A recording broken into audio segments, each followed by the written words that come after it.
So say now we are doing the configuration in development system. Okay, assume we are doing whatever the configuration in the development system. Yeah, TR management, you see this one. Okay, so we create, whenever we create any configuration, any change in the development system, that change, how do we save? That say change is saved in the transport request. Okay, since we have this landscape, we have development, quality, and productions. So whatever the things you configure in the development system, how will you move this change to quality and then production, right? It's not like you have done the 10 steps in the development, then again you will log into quality system and then there also you will do the 10 steps. And then in production also you will repeat the same steps. So that we don't do. That's why we have something called transport request. Whenever we do any change, I mean any configuration related change, not master data related change, and not the transaction data related change. So if you do any configuration related change in the development, that change will be saved in a transport request number. Then how transport is moved, which I have explained here in this section. I think this is the class number 2.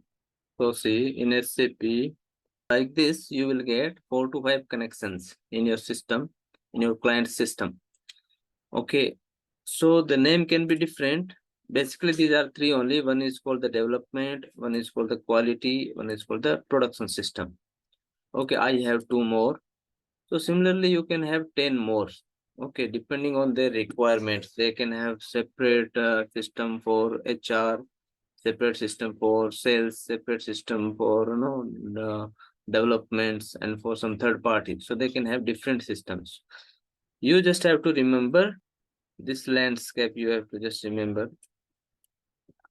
which is like in any SAP environment, any client who is using SAP, he will have minimum to minimum 3 server, which is development, quality, productions. 3 server he has to have. Now in each server is what, like box. Okay, this is one box. In the development, you have 2 clients.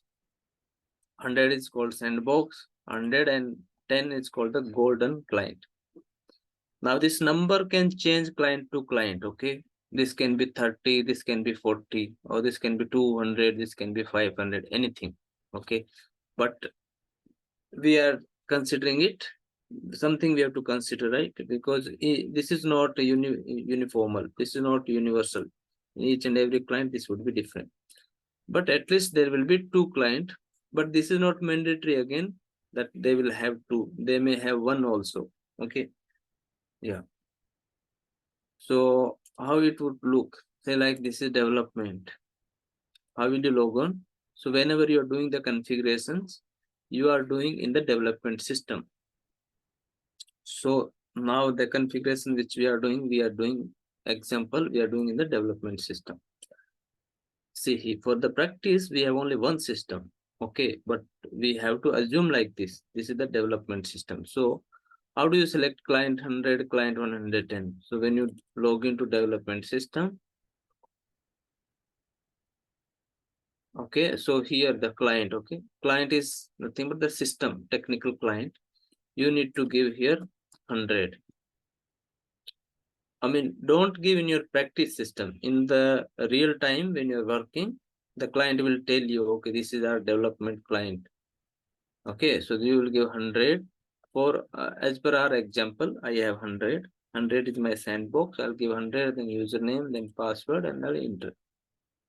That means what? I am logged into the sandbox client, wherein I do all kind of configurations, customizations, everything I need to perform there. Okay, once I have done that, then I need to do UT. It's called the unit test. Okay, so this is server. Usage is what? 400 client. I do configuration, customization, development. 410, which is called the golden client.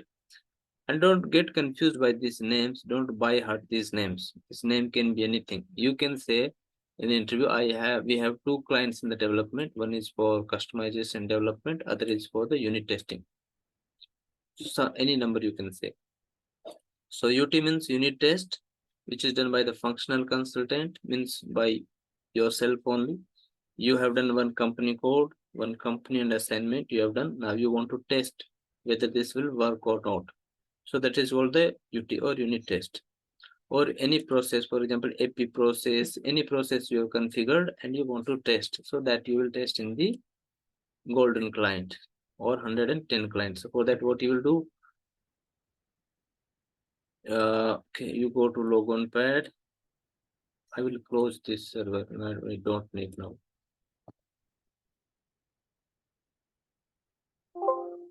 Okay, I'm going to close this. Okay, I've closed. Now, next time when you are logging in, go to development, but this time you will give client 110 and your user ID and password, whatever you have. Now, when you're logging in, now basically you logged in 110 client. Okay. Similarly, if you want to log into quality system, you will click on the quality.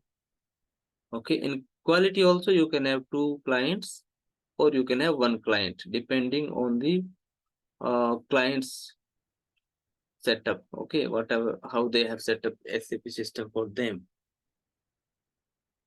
Client means for them you're working as a consultant. Okay. The company, for them you're working as a consultant. This client we are talking about, this is the client within the SAP system. Okay, so this is used interchangeably, client. So, okay, once you log into quality, similarly, you can log into production system. So to log in, you click on the production system, give the client number, user password, ID. Okay, this is how you log in. Now, the change which you do, all the configuration you will do in the 100 client. Okay. Now I'm saying once you have configured like 10 steps or 20 steps or like say entire process you have configured in the client number 100. Okay. Now you want to test in 110. You can't test in 100. Why? Because in 100 there is no master data. There is no existing transaction data. Nothing is there. It's for the pure configuration. So what you need to do if you want to test in 110, you don't have this change in 110, right? The changes which you done in the client 100, it won't come automatically in 110. So how to do? You have to do the transport movement basically. So that's what I mentioned here. This is the transaction code you will use, SCC1, and this is done by yourself, functional consultants. Maybe in some clients they will have restrictions. They will say no, we have this system. They only will do. Okay, but you can do. Now, so to see the transaction code, no transaction code, I mean transport request.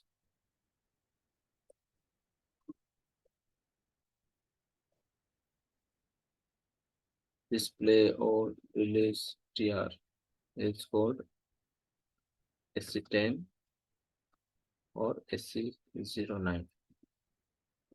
So I go to SC10. Okay, here status, whether it is modifiable or whether it is released. So I say modifiable. For which user you want to see? Basically, you will see for yourself only. Here, your user ID will be there.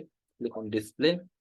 Now you will see all the transport requests which you have created for all kind of configurations you have done. Okay, there you see. Yeah. Now once you go there, to move the transport request from 100 to 110, you don't have to release the transport request. Okay, so how to release? Basically, say if you want to release one transport request, so say this is the transport request you want to release.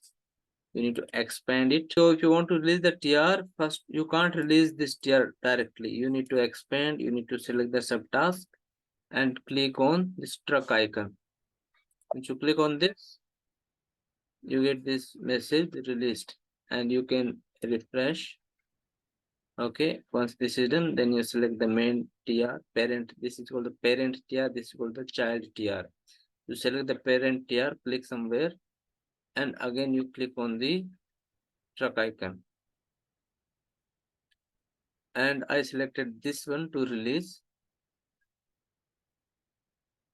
So I mean to say, if you want to move the change in 110 client within the development server, okay, so could not start the transport control program. So there may be some issue. I'll show you another one. Let's select this. The release is done. Now select the parent and controller on the truck again. I think there's some system issue. Leave it, no problem. So if you want to move from 100 to 110, you do not to release the transport request the way I have released now. Okay, that is not required. Okay, but if you want to move this change from development to the quality, means from the source, which is source is 100. From 100, if you want to move to quality, maybe 200, 210. Okay, then you need to release the transport request, and this is done by basis consultant. And this is the transaction code, HTML underscore import. This is just for your knowledge purpose. You don't have to do anything here. Okay, there is some problem in the system, so leave it. Once like you have released the TR, then you select the release, and that TR will appear here basically. Once it is released, you give this transport request to your basis consultant, ask them to import in the quality system, in which client you will tell, please import in the quality 200 client. So he will import it here. Okay, once this is imported, so they can have again two clients or they can have one client. In our example, if they have two clients, 200 they will use for the UAT purpose. UAT is called the user acceptance testing. Once you have done all the changes, configurations, you have tested, it is working fine. Now business, the users want to check it whether it is working fine or not. So you will sit with them or you will have like Zoom meeting like this we are having, and he will test in front of us. And if he is stuck somewhere, he will take your help. Okay, so some of the scenario steps he will be having, he will be tested. Okay, once this is done, you get the user acceptance from the user, sign off.